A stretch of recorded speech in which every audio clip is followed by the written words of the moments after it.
영향으로 재작년쯤에 방영되었던 드라마 부부의 세계를 혹시 보신 분들이 있으실까요? 네, 큰준 교수님은 언제 보셨어요? 저희 집은 안 봤는데. 부부의 세계를 보신 분들이 있으실까요? 드라마 보셨어요? 보셨나요? 보셨어요? 안 봤어요? 어떤 내용인지 아시죠? 보셨죠? 보셨나요 혹시? 모두가 보셨네요. 대충 어떤 내용인지 아시나요? 거기서 유명한 명대사가 나옵니다. 남자 이름이 뭐였죠? 여자는 지선우, 남자는 차태호 아닌데? 무슨 태호인가? 그랬어요. 근데 그 남자가 이렇게 이야기해요. 사랑에 빠진 게 죄는 아니잖아 라고 얘기해요. 사모님 드라마 안 보셨죠? 사랑에 빠진 게 죄인가요? 아니죠. 자, 보신 편집사님, 사랑에 빠진 게 죄일까요? 네, 죄예요. 왜냐면 이 드라마는 불륜 드라마였어요. 남편이 불륜을 저지르고 와서, 제 기억상으로 불륜을 저지르고 와서 한다는 말이 사랑에 빠진 게 죄는 아니잖아 라고 이야기를 해요. 제정신이 아니죠. 또 어떤 드라마에서는 요새 불륜 드라마를 제가 좀 보나봐요. 필름 영상에 자꾸 불륜 드라마가 떠서 보는데 이렇게 얘기하더라고요. 불륜을 당한 바람을 피운 상대방을 둔 사람이 불륜은 상대방에게, 그러니까 불륜을 한다는 것은 상대방에게 사형 선고를 내리는 행위야라고 이야기를 하더라고요. 그렇게 표현을 하더라고요. 사형 선고를 내리는 행위야.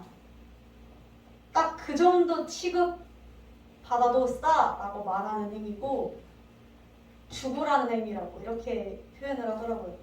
그만큼 바람, 불륜 이건 단순히 감정, 사랑 이런 문제가 아니라 서로 간의 신뢰와 관계를 완전히 깨트려버리는, 박살을 내버리는 행위고 사랑 때문도 아니고 감정 때문도 아니고 본인의 이기심 때문에 이러한 일들이 벌어지는 것입니다. 우리가 그런데 이렇게 불륜을 주제로 한 드라마가 방영이 되면 인기가 진짜 많아요. 인기가 굉장히 많아요. 또 약간 러브스토리, 보통 드라마에는 항상 사랑이 빠질 수가 없죠. 우리가 그리고 그 사랑을 주제로 한 드라마를 보면서 가슴이 콩닥콩닥 뛰기도 하고 불륜 드라마를 보면 화가 나기도 하고 이렇게 감정이입이 굉장히 잘 되는 것 같아요. 그런 걸 보면 우리가 이 사랑이라는 것에 굉장히 밀접해 있고 쉽게 공감하고 나도 또 경험하고 또 바라는 것들이 있고 그렇기 때문에 우리는 계속해서 이런 사랑이라는 주제에 쉽게 감정이입도 하고 울기도 하고 화도 내기도 하고 즐겨보는 것 같아요. 이 사실을 성경도 알고 있어요.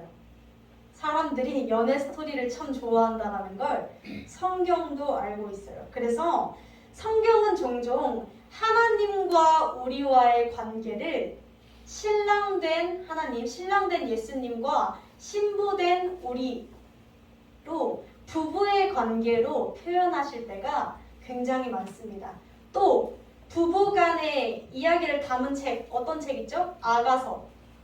그쵸? 나의 사랑스러운 자야, 일어나 나와 함께 가자. 거긴 죄다 사랑 이야기예요. 또 예수님의 비유 속에서도 혼인잔치라고 표현하시죠. 신랑된 나와 신부된 너희 이렇게 하면서 혼인잔치. 또 오늘 본문도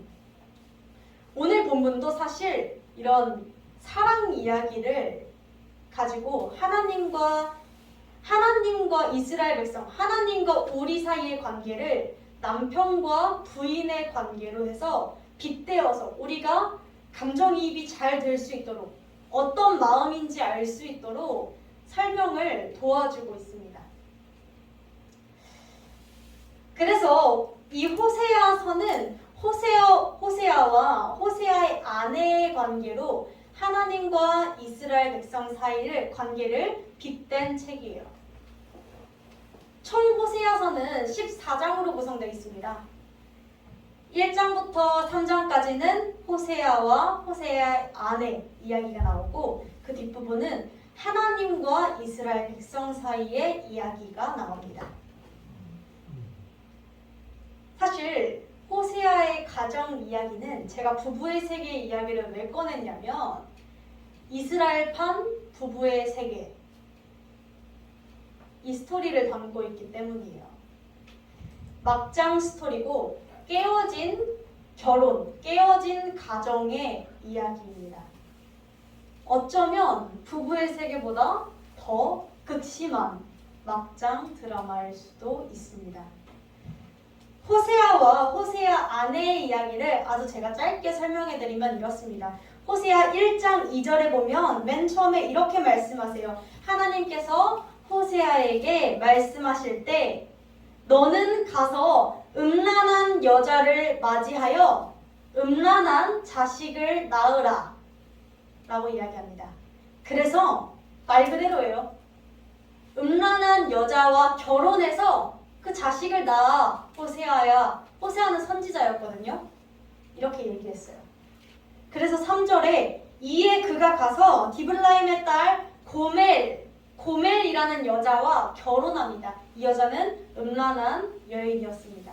이 음란한 여인에 대한 설명을 좀 뒷부분에 해드릴게요. 자, 그래서 결혼을 했는데 문제는 이 여자가 맨날 집을 나갑니다.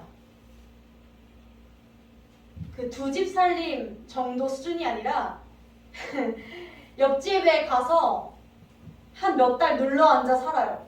다른 남자랑. 그러면 호세아가 막 찾아가지고 갑니다. 가강 고멜 있나요? 거기 고멜 있나요? 이러고 근데 끽 열면 이상한 남자가 나와요.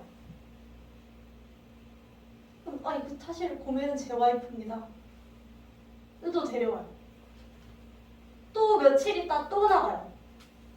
또 몇 개월 딴 집 살림을 해요. 이걸 계속 고멜이 반복합니다. 심지어 고멜에게는 세 아들이 있어요. 두 아들과 한 딸이 있어요. 세 자식이 있는데 그래요. 자식이 있는데 자식을 두고 맨날 집 밖에 뛰쳐나갑니다. 자, 그런데 오늘 본문 3장 1절에 하나님께서 호세아에게 이렇게 말씀하세요. 자, 만약에 우리가 생각하기에 하나님이 호세아의 마음을 조금이라도 생각한다면 하나님이 호세아에게 뭐라 얘기해야 돼요?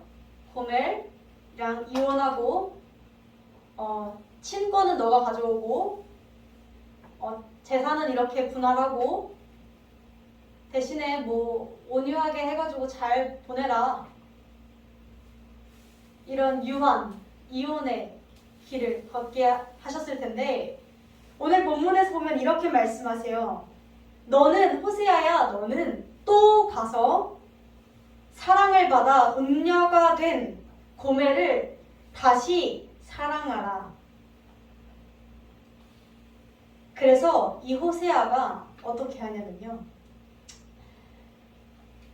그 딴 집 살림 차린 그 집에 가서 2절에 은 15개와 보리 한 호멜 반으로 그를 사고 그 여자를 다시 데려옵니다.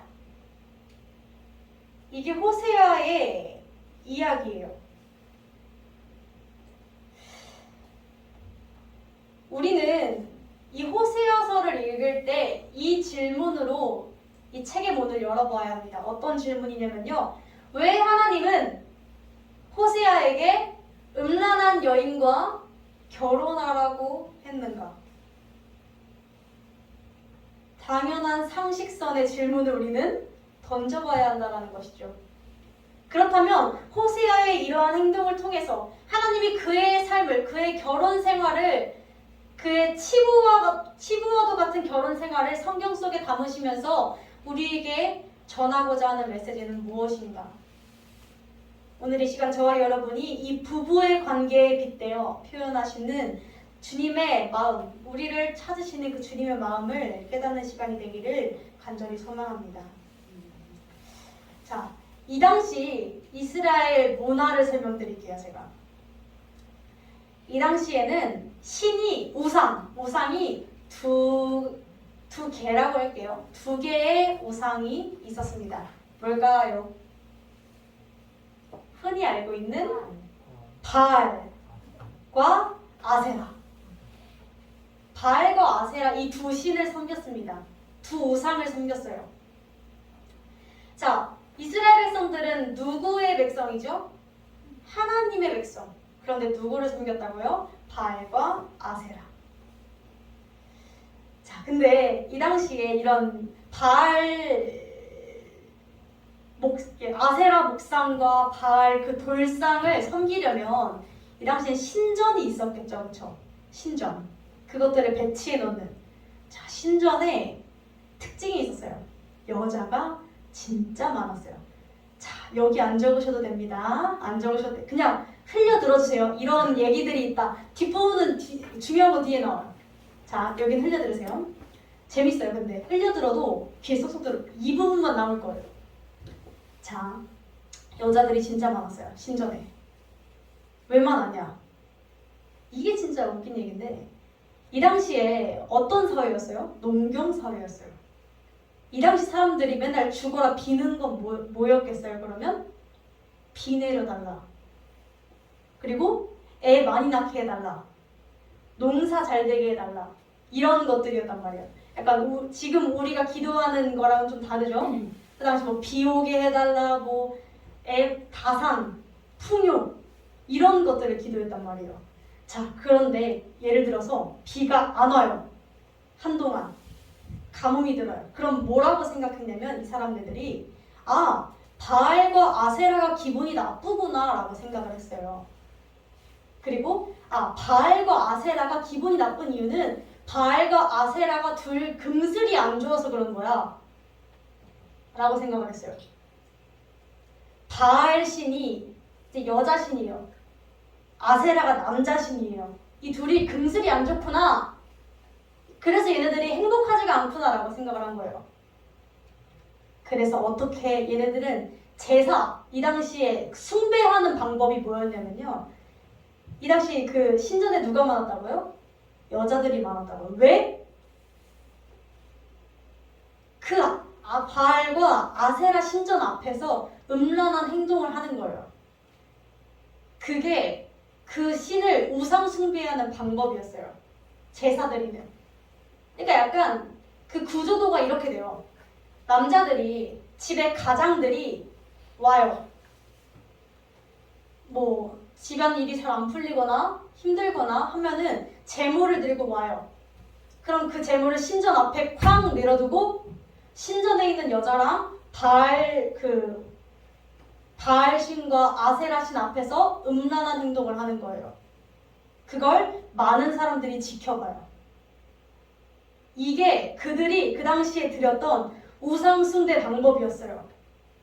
제사 방법이었어요. 이해 안 되시죠? 자, 그런데 이 바알 신이 얼마나 지금까지도 영향을 주고 있냐면 포르노, 야한 영상, 이 바알 신 숭배에서 온 거예요. 야한 모습을 지켜보면서 기분이 좋아지면 그런 호르몬들이 나와서 바알 신과 아세라 신도 금슬이 좋아져서 그러한 음란한 행동을 하는 것을 보았을 때, 시각적으로 보았을 때 그들의 금슬이 좋아져서 우리에게 축복을 내려주었던 그것, 눈으로 죄짓는 것, 그것이 지금까지 내려와서 우리가 속히 말하는 포르노, 그런 것들이 된 거예요, 사실은. 그래서 많은 분들이 그런 영상을 봐도 되냐 안 되냐로 많이 말씀을 하시는 분들이 있는데, 이게 상식적으로도 그렇겠지만 기원을 따지고 올라가 봐도 우상 숭배에서 나오는 것들이에요. 이런 모든 것들이 다. 어쨌든 이 당시에 그래서 이 사람들이 했던 것들이 바알 신과 아세라 신을 섬기는 방법이 이런 우리는 참으로 이해할 수 없는 방법들이었다는 거예요. 막 이렇게 그 앞에서 이제 이 두 사람이 이 두 신들이 기분이 좋아야 되는데 그래야 비를 내려주는데 그럼 우리가 그 앞에서 이렇게 해야겠다. 이게 말이 돼요 이게. 근데 그랬어요 진짜 실제로. 그래서 항상 신전에 여자 제사장, 여자들이 굉장히 많았어요. 대기하고 있는. 그 신전에 머무르고 있는. 그리고 오늘 본문에 등장하는 고멜. 그 고멜을 음란한 여인이라 표현하는 이유. 이 고멜이 이 신전에 머무르던 여인이었기 때문이었어요. 신전에 있으면서 남자들이 가지고 오는 재물들을 받고 그 재물값으로 음란한 행동을 하고 마음에 들면 그 남자와 가서 살았어요. 고멜의 삶의 패턴 방식이 그랬어요. 그래서 맨날 집 나가서 딴 남자랑 사는 거예요. 맨날 다른 남자들이랑 그러고 사는 거예요. 고멜이 결혼을 했는데도. 그런데 이해할 수 있으세요? 이 여인을? 이 고멜을? 이해할 수 있으세요? 이해할 수 없죠. 없는데 이 여자에게 하나님께서 호세아에게 뭐라 말씀하셨어요? 그 여인을 데리고 와라 다시. 그리고 그 여인을 다시 사랑해라 라고 말씀하시는데 어떻게 데리고 오래요? 값을 주고 치러주고 오라 그래요. 근데 이게 되게 웃긴 얘기예요. 왜? 애초에 자기 마누라잖아요. 자기 마누라가 바람나서 딴 집에 가 있는 걸 데리고 오는데 돈을 왜 줘요? 그 여자가 싹싹 빌면서 와야죠. 그렇잖아요. 바람이 났는데 불륜을 저질렀는데 내가 왜 가서 돈을 치러주고 와요? 그 남자 쪽에서는 뭐 이런 호구가 다 있어라고 생각할 거 아니에요. 그죠? 자기 마누라 데려가는데 돈을 주고 왔는데 이렇게 생각할 거 아니에요. 근데 하나님이 그런 방식을 택하셨다고요. 자, 이걸 성경에서 우리는 뭐라 얘기하냐면 대속이라고 이야기해요. 대속. 어디서 많이 들어봤죠? 뭘까요? 예수 그리스도의 대속. 예수 그리스도가 값을 주고 우리를 다시 사신 것이라 표현해요. 굉장히 재밌는 사실이 있어요. 호세아라는 이름은 히브리어예요. 히브리어로 호세아라고 불러요. 자, 그런데 이 호세아 이름을 헬라어로 번역하면 뭔 줄 아세요? 예수와 예수 그리스도. 호세아랑 예수랑 이름이 똑같아요. 예수님과 이름이 같은 이 호세아. 이 호세아서에 흐르고 있는 기본 개념은 뭐예요? 하나님께서 예수님을 우리에게 보내주실 것을 호세아를 통해 미리 보여주신 사건이에요. 그러면서 호세아에게 그리고 이스라엘 백성들에게 제발 너네도 내 마음 좀 알아라 라고 하신 게 이 호세아서의 기본 흐르고 있는 개념이에요. 호세아에게는 결혼 그 자체가 사역이었던 것이에요. 호세아서는 그래요. 이런 이야기들을 다루고 있는데 우리가 조금 더 자세히 보면 호세아서에 등장하는 하나님을 총 3파트로 나눠볼 거예요. 자, 첫 번째, 화내시는 하나님, 분노하시는 하나님.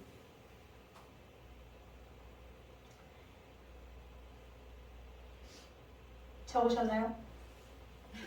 좋습니다. 분노하시는 하나님을 어떻게 알 수 있냐면 호세아가 이제 자녀들 이름 짓는 것에서 알 수 있어요. 하나님께서 호세아에게 음란한 여인 고멜과 결혼한 후에 자녀들의 이름을 지을 때 하나님이 정해주시거든요.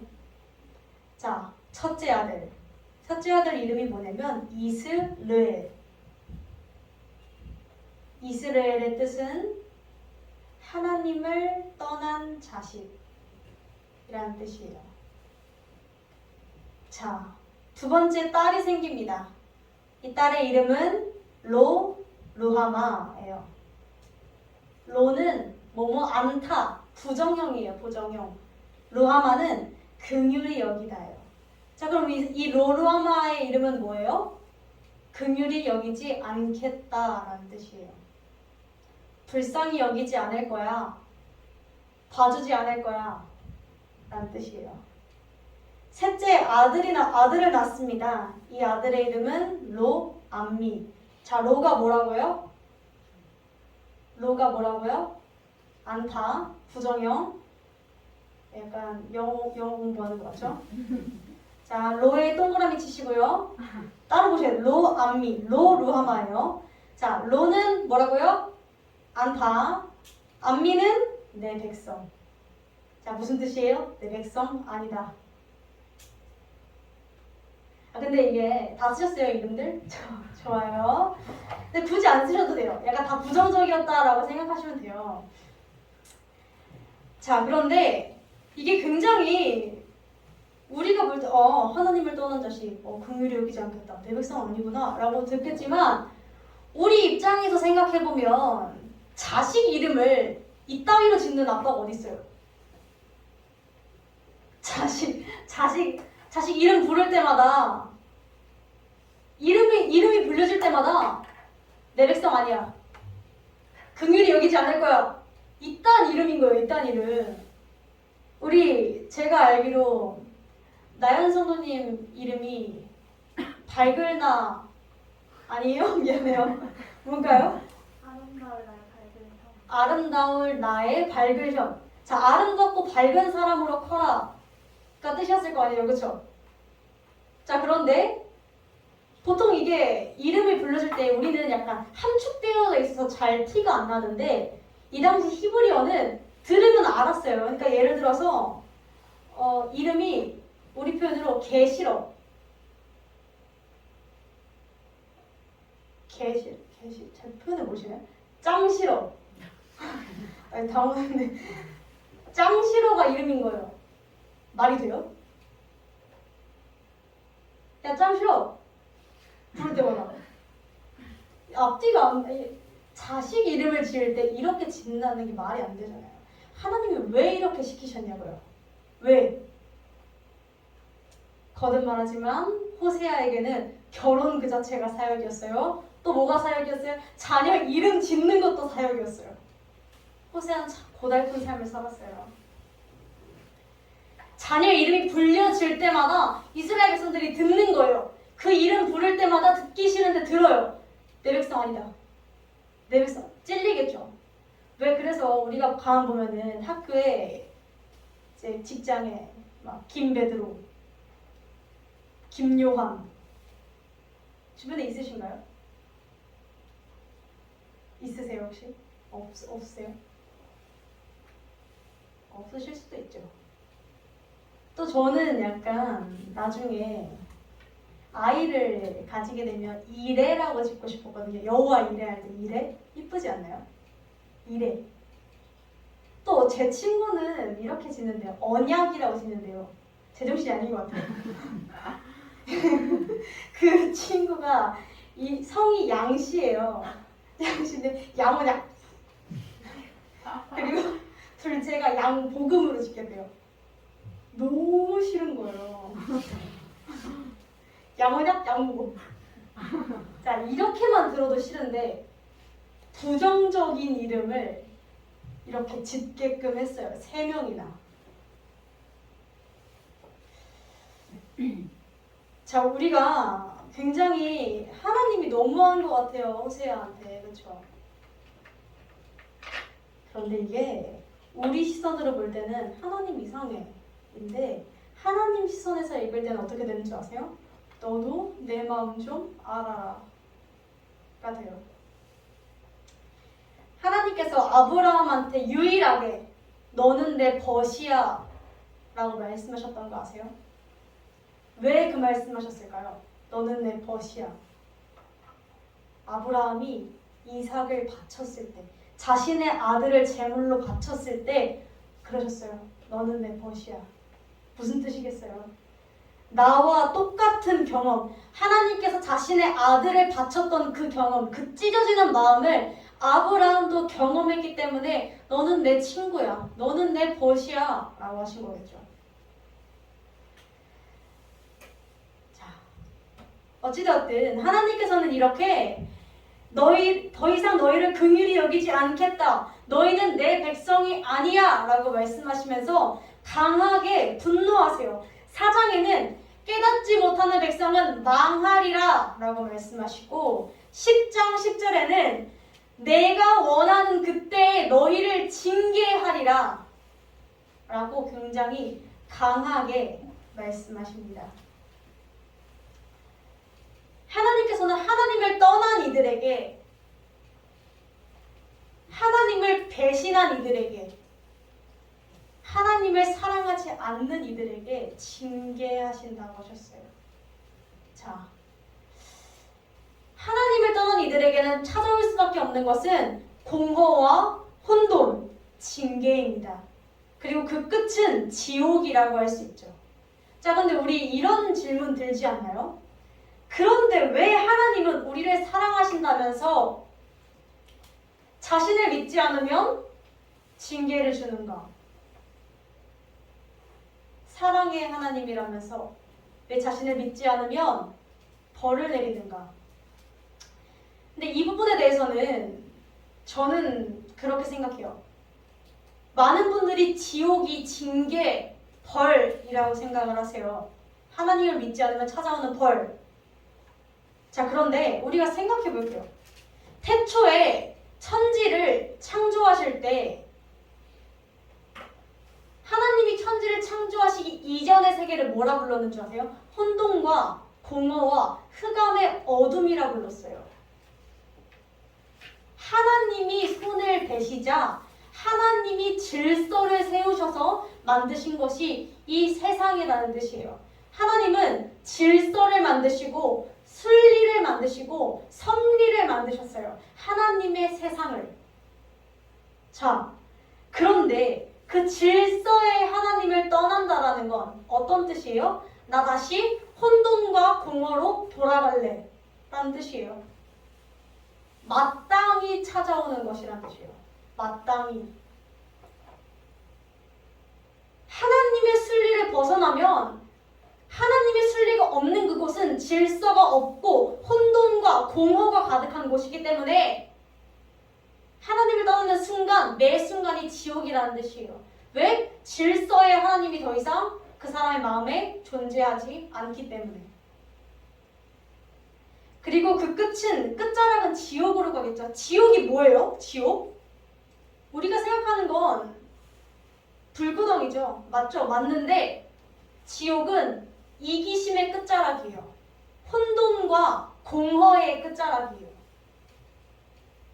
그렇다는 건 뭐예요? 지옥은 벌이 아니라 자연스러운 거라는 거예요. 질서의 하나님이 없는 그곳은 지옥이고 그 끝에 달하는 곳이 그냥 우리가 생각하는 그 지옥일 뿐이에요. 하나님이 특별히 벌을 내려서가 아니에요.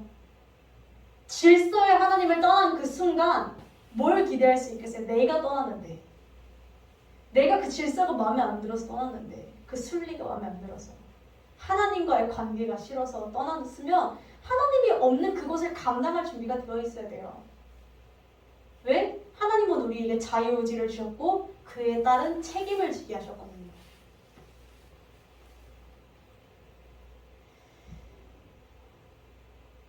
한 목사님이 많은 성도들이 유혹을 당하는 것에 있어서 어린아이가 유괴를 당하는 것과도 같다고 표현을 하셨어요. 저는 이 표현이 굉장히 옳다라고 생각을 해요. 유괴를 당하는 어린아이들이 그 아이들이 뭔 죄겠어요. 그런데 생각해 볼게요. 그 애들이 죄는 없어요. 정말 그 아이들에게 잘못을 지으려는 것도 아니지만 그 아이들은 어려서 몰라요. 자, 부모님은 맨날 잔소리하고 사탕 먹으면은 이 썩는다고 뭐라 하고 과자 먹으면은 양치 안 한다고 뭐라 하고 하는데 유괴를 하는 그 사람은 사탕 사준대요. 이빨 안 닦는다고 뭐라 하지 않아요. 이 썩는다고 뭐라 하지 않아요. 내가 사탕 사줄게. 내가 과자 사줄게. 달콤하게 좋은 모습을 보이면서 데려가요. 아이는 무슨 생각을 해요? 순간적으로 따라가면 더 좋을 것이 있겠구나라고 따라가요. 우리가 유혹을 당하는 과정도 똑같다고 생각해요. 하나님 안에서 있을 때 우리가 분별이 되지 않아서 진정한 선이 무엇인지, 진정한 옳고 그름이 무엇인지, 어떻게 사는 것이 합당한 삶인지 분별하지 못해서 눈앞에 보이는 그럴싸한 것, 눈앞에 보이는 세상 것, 눈앞에 보이는 당장의 물질, 당장의 내 쾌락, 당장의 내 욕구, 그런 것들을 따라가는 삶이 마치 사단이 우리에게 달콤한 것만을 흘려주는 것을 마치 그것이 더 좋은 것인 것처럼 착각하고 몰라서 따라간다라는 것이죠. 자, 이스라엘 백성들을 포함해서 많은 우리들은 이렇게 하나님을 매 순간 떠납니다. 하나님 입장에서 이 백성 없애버려도 그만이거든요. 왜 하나님 그런 능력 있어요? 만드신 분이 없애는 건 못하시겠어요? 그렇죠? 저 그래서 약간 이런 창조과학 수업 들을 때 이런 생각 많이 해봤어요. 알고 보니 이 지구가 한 3000번째쯤 지구진 않을까? 다 실패하고 우리가 한 3000번째 얘기 안 할게요. 이런 재미없으신가 봐요. 근데 되게 이런 생각 되게 많이 하거든요. 약간 쓸데없는 생각. 근데 하나님은 없앨 수 있는데 우리를 없애지 않았어요. 대신 하나님께서는 계속해서 화내시고 분노하시고 징계 내리시고 채찍질 하시면서 돌아오라고 외치세요. 그러다가 두 번째로 오늘 성경 속에서 드러난 하나님의 마음은 무엇이냐면 통곡하시는 하나님의 마음이에요. 화를 내다가 안 돼서 통곡하세요. 호세아 11장 8절 우리가 함께 볼게요. 우리가 한 목소리로 봉독하시겠습니다. 시작. 에브라임이여 내가 어찌 너를 놓겠느냐. 이스라엘이여 내가 어찌 너를 버리겠느냐. 내가 어찌 너를 계속 읽어주세요. 내 마음이 내 속에서 돌아서 나의 긍휼이 온전히 불붙듯 하도다. 아멘. 하나님께서 이전까지 막 분노하시거든요. 내가 너희를 이렇게 징계할 거고 이렇게 벌할 거고 너희가 가장 무서워하는 것들을 찾아서 내가 너희를 쓸어버릴 거야. 분노의 마음을 가지시다가 돌이켜 이렇게 말씀하세요. 내가 어떻게 너를 놓겠느냐. 내가 이스라엘이여 나의 백성들이여 내가 너희를 어떻게 버리겠느냐. 내가 너희를 영원히 버릴 수가 없어. 내가 내 속에서 돌아선 나의 긍휼이 내 마음 가운데 불붙듯 해 하면서 통곡하세요. 주님이.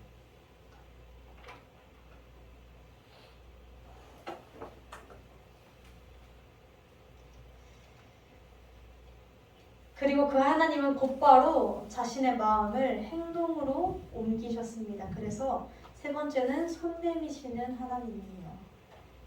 호세아에게 그 아내를 다시 돈을 주고 데려오라고 했던 것처럼 예수 그리스도의 목숨을 내어주고 원래 자신의 백성이었기 때문에 예수 그리스도가 감당할 부분은 없었음에도 불구하고 굉장히 웃긴 일임에도 불구하고 예수 그리스도는 자신의 목숨값을 대신 내어주고 우리가 빌면서 돌아가도 부족할 판에 예수님이 값을 자신의 목숨으로 내어주시고 지불하시고 다시금 우리를 당신의 자녀로 삼아주셨다는 것인 줄로 믿습니다. 요한 1서 4장 9절은 이렇게 말씀하세요. 하나님의 사랑이 우리에게 이렇게 나타낸 바 되었으니 하나님이 자기의 독생자를 세상에 보내심은 저로 말미암아 우리를 살리기 위함이라. 아멘. 우리 성도님들은 혹시 하나님의 사랑을 어떻게 생각하세요? 어느 정도라고 생각하세요? 하나님의 사랑.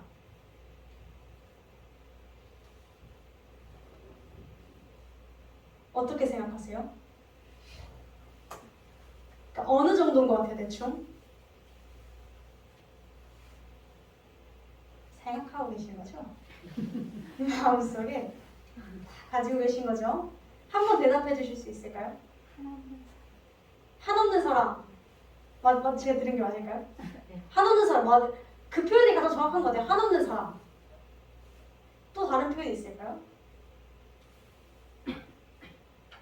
오케이, 한없는 사랑인 걸로 통일할게요. 근데 저는 조금 이렇게 생각했었어요. 동정.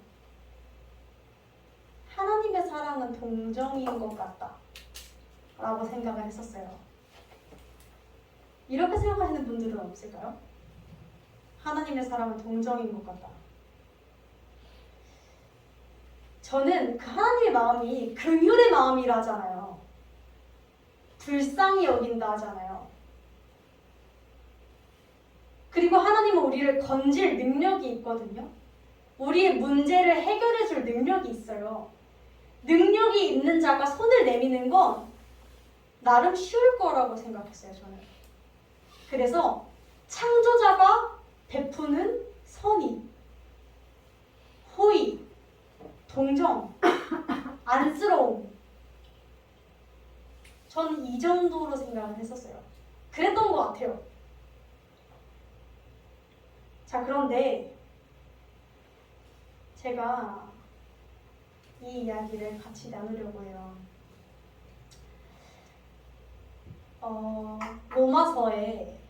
로마서가 바울이 이야기를 하는데 로마서의 8장에 보면은 이렇게 등장해요. 피조물이 제가 읽어드릴게요. 이 부분은 한번 잘 듣고 생각을 해봐주세요. 피조물이 고대하는 바는 하나님의 아들들이 나타나는 것이니 피조물이 허무한데 굴복하는 것은 자기 뜻이 아니요. 이거 아니에요?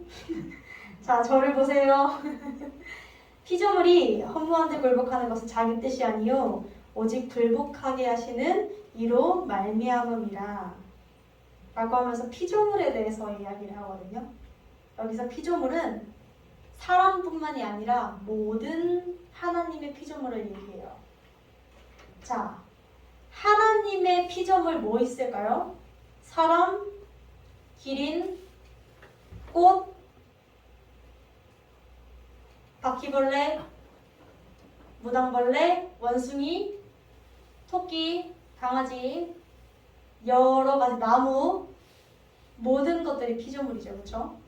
이 피조물들이 아담과 하와 이후로 죄라는 것 때문에 허무한데 굴복한대요. 무슨 뜻이에요? 죽어져 썩어진대요. 죽음이 얼마나 허무해요. 그 허무한 것에 굴복하게 되는데 이것은 자신 마음대로 하는 것이 아니라 하나님이 정하신 그 룰 때문에 굴복하게 된다라는 거예요. 우리가 죽음에 어쩔 수 없이 굴복하는 것처럼.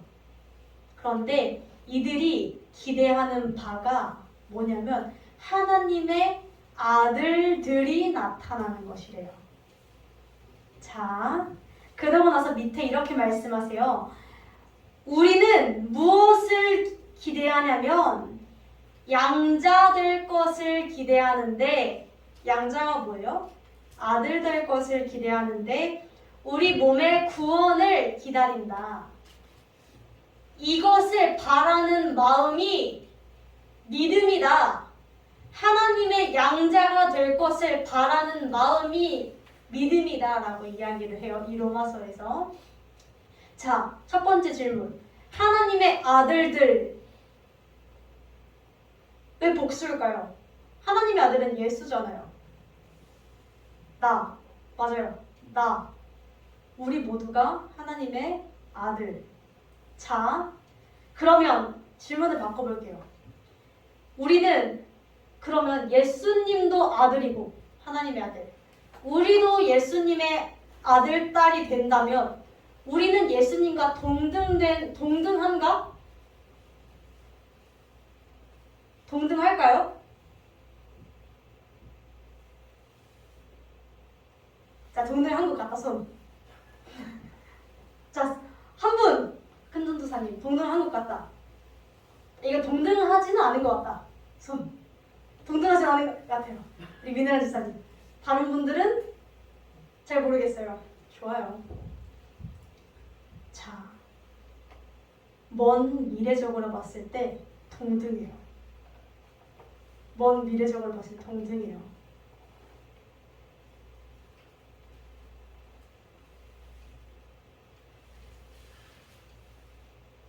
왜냐면 이것을 받침해주는 말이 29절이에요.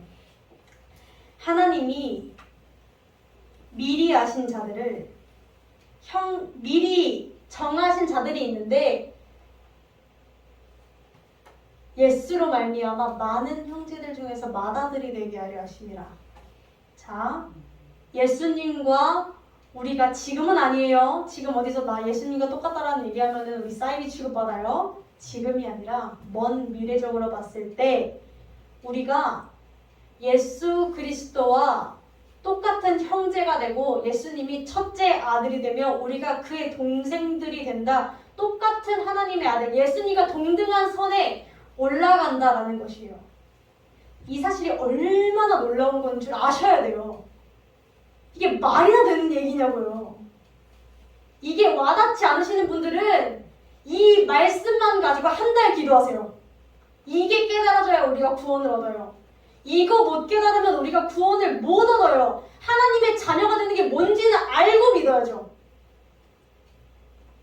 우리가 그냥 어느 정도 하나님이 문제 해결 띡 해주고 그냥 뭔가 이렇게 뜩 던져주고 복 던져주고 아파트 던져주고 뭐 해주고 이런 동정 복을 던져주는 그런 선의를 베푸는 하나님이 아니라 선의를 베푸는 거랑 자신의 아들을 섬는 거랑은 굉장히 달라요. 제가 나연 성도님의 어머니 아버지를 알아요. 근데 어머니 아버지가 저를 진짜 잘해주세요. 막 옷 이렇게 들어오시면 저 옷도 주시고 맛있는 거 해주시고 막 그렇게 주시거든요. 자, 이건 선의예요, 선의. 그쵸? 그런데 어머님께서 저를 나연 성도님과 똑같이 딸로 받아들이는 거랑 완전 다른 문제예요. 내가 어느 정도 선의를 베푸는 거랑 자식을 삼는 거랑은 완전히 다른 문제라는 뜻이에요. 자식은 그런 존재예요. 자식은 그 누구와도 바꿀 수 없고 그 누구와도 비교할 수가 없어요. 그 자리에 우리를 올려놓으신다라는 거예요. 왜? 우리를 사랑해서. 그게 말이나 되는 얘기냐고요. 그 사실이 받아들여져야 돼요. 그 사실을 받아들여질 때 우리는 예수를 믿고 살아갈 수가 있어요. 많은 분들이 자존감이 낮다고 얘기해요. 많은 분들이 나의 어릴 적 환경이 불우해서 나는 나를 사랑하지 못하고 다른 이들에게 의존하는 마음이 크고 라고 이야기를 해요. 하나님의 사랑을 받으면 이 모든 것들이 해결이 돼요. 하나님께서 사랑을 베풀어 주시잖아요. 자신의 아들로 삼아주신대요. 자신의 딸로서 삼아주신대요. 이 사실을 믿으셔야 한다고요. 자녀가 되면 우리의 신분이 바뀐다는 뜻이에요. 바울은 이것을 깨닫고 이렇게 고백해요. 그런즉 이 일에 대해서 우리가 대체 무슨 말을 할 수 있으리요? 이것을 깨달은 자의 탄식이에요. 내가 하나님의 자녀가 되었다라는 것을 깨달은 자에 대한 탄식이에요. 로마서가 굉장히 재미있는 구조로 펼쳐지거든요. 7장에 로마서 7장에 보면 바울이 굉장히 엄청난 고뇌에 휩싸여 있어요. 뭐라고 얘기하냐면 나는 분명 하나님의 율법을 알아요. 하나님이 어떻게 내가 어떻게 살기를 원하시는지 뭐라고 말씀하시는지 하나님이 나에게 원하시는 게 뭔지 나는 알아요. 율법을 통해서 설교를 통해서 배웠어요. 그런데 내가 이렇게 얘기해요. 원함은 내게 있으나 선한 것을 행하는 것이 나에게 없습니다 라고 고백해요. 이게 무슨 말이에요? 내가 분명히 계속해서 하나님을 따르는 그 삶을 살고 싶어하는 마음은 있으나 죄를 안 저지르고 싶고 더 기도하고 싶고 더 하나님 앞에 엎드리고 싶고 더 신앙이 성숙해지고 싶고 예수 그리스도의 향기를 드러내며 살고 싶고 그런 마음들이 내게는 있으나 내가 도리어 내 안에 선을 행하기 원하는 나에게 죄악이 동시에 존재한다는 거예요. 바울은 고뇌에 있어요. 바울은 이 사실에서 엄청나게 스트레스 받아 있어요. 난 분명히 하나님을 믿는데 나의 오늘의 삶은 거짓말하고 시기하고 질투하고 미워하며 또 하나님을 떠나고 또 불평하고 또 원망하며 살았어요. 난 대체 뭔가? 예수를 믿는다라고 얘기하는 나는 대체 뭔가? 그렇게 기도를 2시간 하고 나와서 교회 밖에 나서자마자 다른 이들을 험담하는 나의 모습은 뭔가? 나는 이래서 천국 갈 수 있는 건가? 나는 이러다가 죽으면 지옥 가는 거 아닌가? 그렇게 쎄 빠지게 기도하고 쎄 빠지게 예배 드렸다가 나는 결국 지옥으로 향하는 거 아닌가? 이 고민에 휩싸였었다고요. 두려움에. 그래서 바울이 이렇게 얘기해요. 오호라 나는 곤고한 자로다. 누가 나를 이 죽음에서 해방시킬 수 있으랴. 내가 아무리 기도하고 아무리 예배하고 아무리 노력해도 내가 매일 똑같은 데서 넘어진다라는 거예요. 벗어날 수가 없다라는 거예요. 그런데 바울이 8장에 이렇게 선포해요. 그러므로 이건 선포예요. 선포. 이제 그리스도 예수 안에 있는 자에게는 결코 정죄함이 없나니. 그러면서 오늘의 내용을 풀어놔요. 8장의 내용을. 예수 그리스도께서 하나님께서 우리를 예수 그리스도의 형제로 자신의 자식으로 아들로 딸로 삼아서 성령께서는 우리를 위해 기도하시고 우리가 예수를 떠나려고 할 때마다 성령님께서 우리를 위해 기도하셔서 그 누구도 나를 위해 울며 기도하는 자가 없는데 성령께서 나를 위해 기도하셔서 말할 수 없는 탄식으로 우리를 위해 친히 기도하셔서 우리의 연약함을 위해서 붙잡아 주시는 분, 우리를 그렇게 붙잡으신다는 거예요. 그 사실을 하나님께서 우리를 처절하게 기다리시고 처절하게 애타하시며 매 순간 호세아가 고멜을 기다렸던 그날 밤처럼 아내가 돌아오지는 않을까?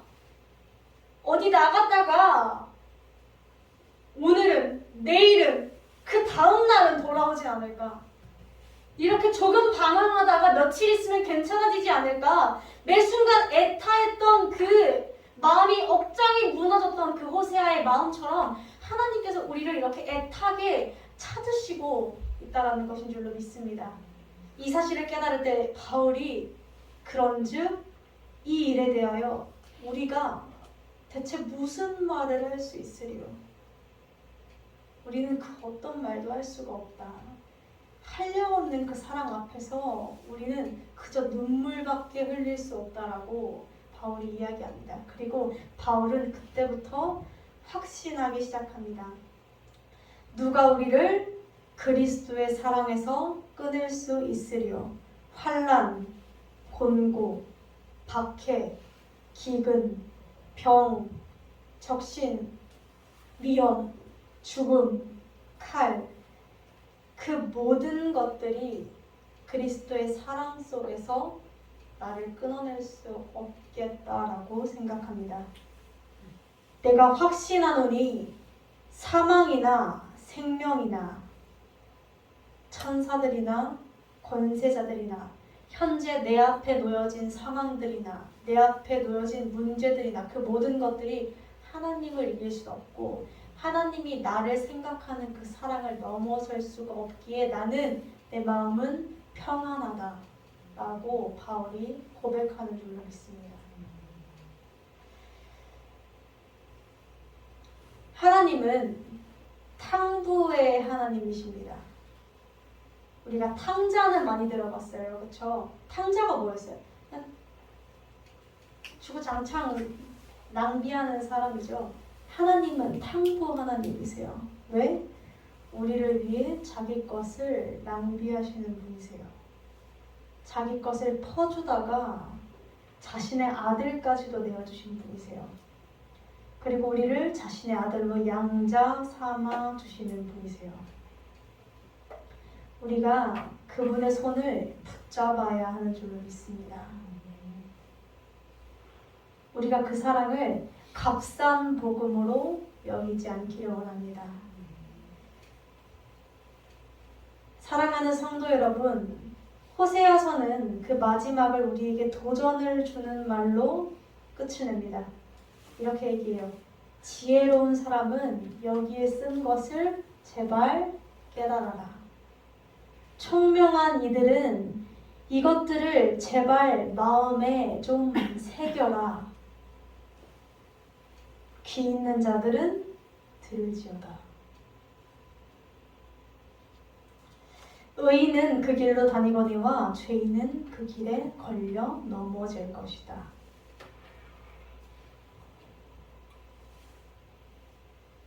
우리가